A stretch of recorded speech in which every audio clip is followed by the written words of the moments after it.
saying complete free reign to inspect anything, anywhere, at any time, whether it has to do with missiles or things completely unrelated to the IAEA's role, and that they must cease enriching uranium, which, if I understand the way laws work and stuff like that, if America's a signatory to the Non-Proliferation Treaty, that actually right there excludes, makes illegal or illegitimate our refusal to recognize their right to enrich uranium and use nuclear technology for peaceful purposes. We're bound to respect their right to do so by that treaty.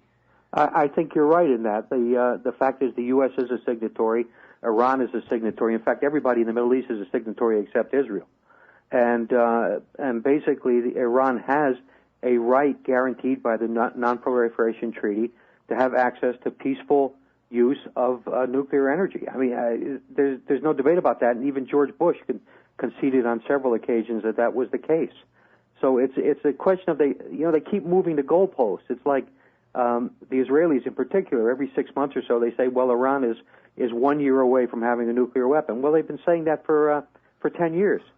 Yeah, maybe 20. I mean, if you go back to the end of the Cold War, there was stuff like that. Yeah, and every time that you come up to that date, they move the date back another year.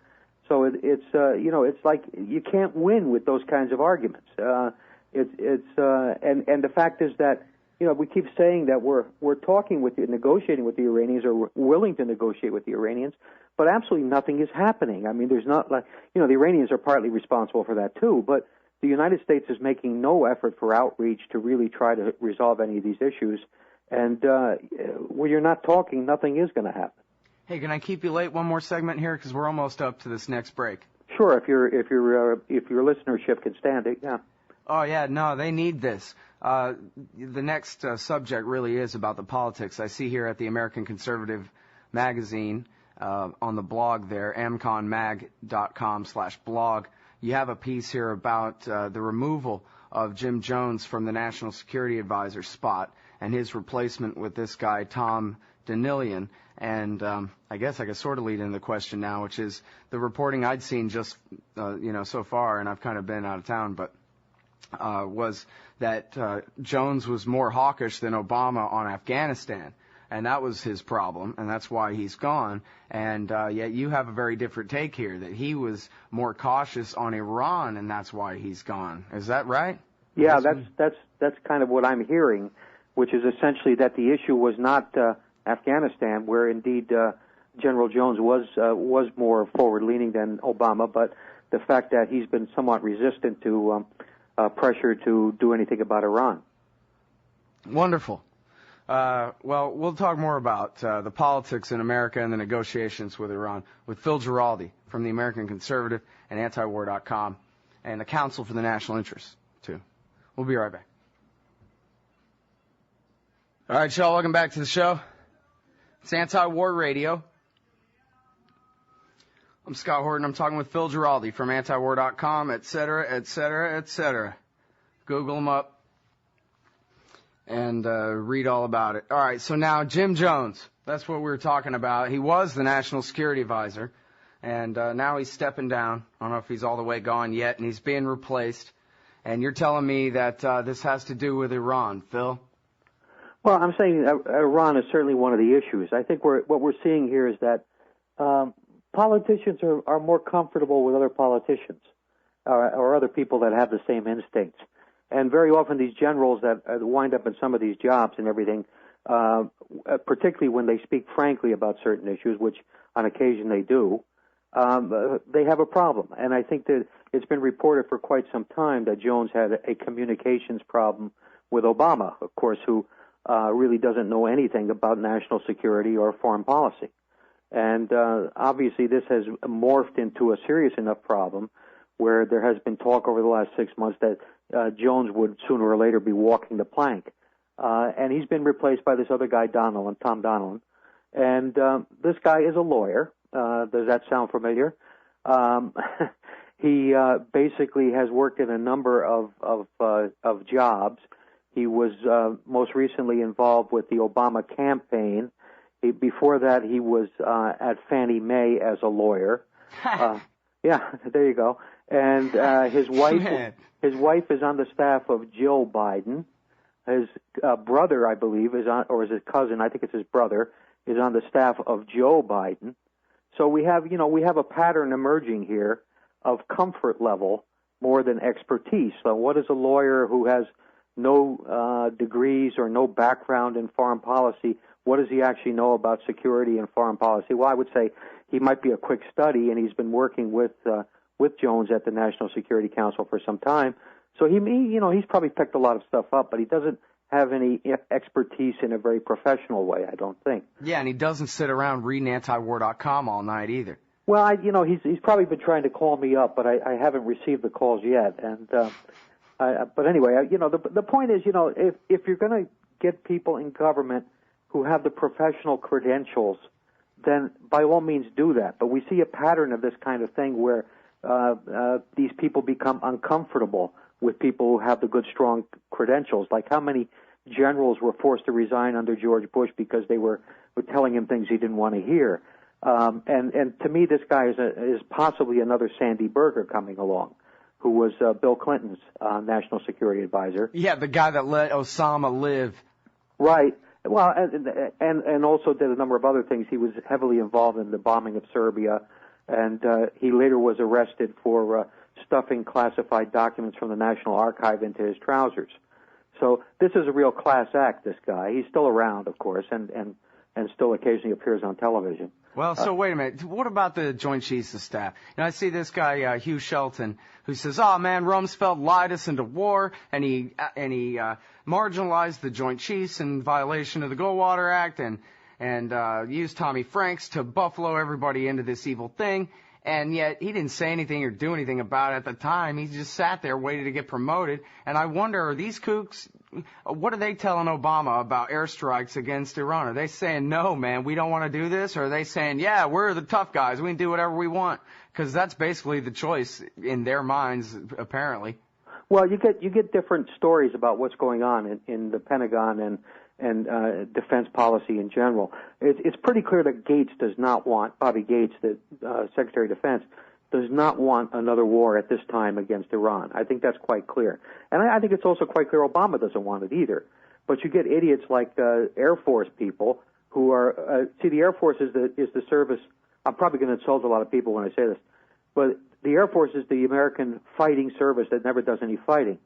And it basically, bombs people from 30,000 feet and blows up cities and things like that, but no Air Force people get hurt as a result. So but they always want to get into the game, and they see this as an opportunity to take on Iran and bomb the hell out of Iran. So there are people in the Air Force, no doubt about it, that would like to attack Iran because then they could use all those nice shiny airplanes they have. And but there's at the Pentagon itself, there's a great deal of apprehension in getting involved against Iran. I think a lot of people know quite clearly that this is going to be something that is not going to be a cakewalk in any sense. It's going to be a lot tougher than Iraq was and a lot tougher than Afghanistan and probably tougher than the two of them combined. Well, it seems like, not that politicians would do even the reasonable thing for their own interests to save their own ass, it doesn't seem like, but why don't they just go ahead and start telling a little bit of the truth about Iran and particularly about their nuclear program, maybe their role in Iraq, that kind of thing, and work things out? If they really don't want a war, then why not make it easier for them to explain why they haven't started the war yet once they've accepted all the false premises, which is that Persia's taking over the world if we don't stop them? Well, I think the simple answer to that is there are a lot of other constituencies that want a war with Iran, or want at least a state of tension. Let's put it that way.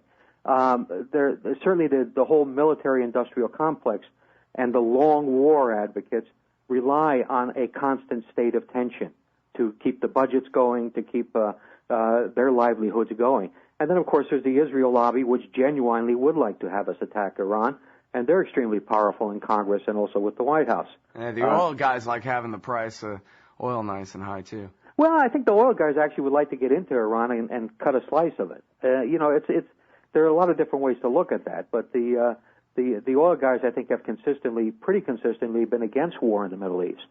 And everybody says it's about oil. Well, it's not necessarily about oil in a simplistic way. It's about oil in that these places would be of no interest whatsoever if they didn't have oil. Yeah. I remember reading about Lloyd Benson, the former senator, Mm-hmm. telling Ronald Reagan, telling George Bush, Sr., no, do not occupy Saudi Arabia. Do not intervene there, man. I've been there. He's an old Texas oil interest guy. Right. And he's saying, look, man, I'm from Aramco, and I'm here to help you. Don't do this. That's right. Oh, shit.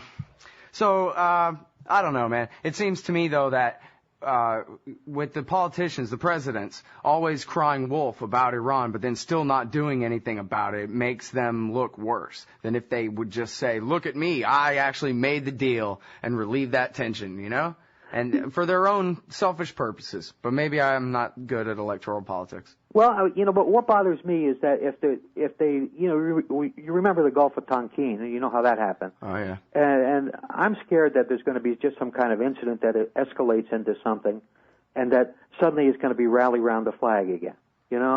Those horrible Iranians, they hate women, they do this, they do that, and it's going to be the same crap that we've heard so many times before, and it's going to be basically people who have blinkers on. They don't realize that there are consequences to all this stuff, and that America is in a complete mess right now because we've basically mismanaged our foreign policy for the last 10 years. And we've mismanaged other things too. But the foreign policy has driven a lot of this, the fear of terrorism, the fear of the unknown, and that kind of thing. And you see this thing playing out again and again and again, and nobody has the courage except Ron Paul and Dennis Kucinich and a few others to stand up and say this is nonsense. Yeah.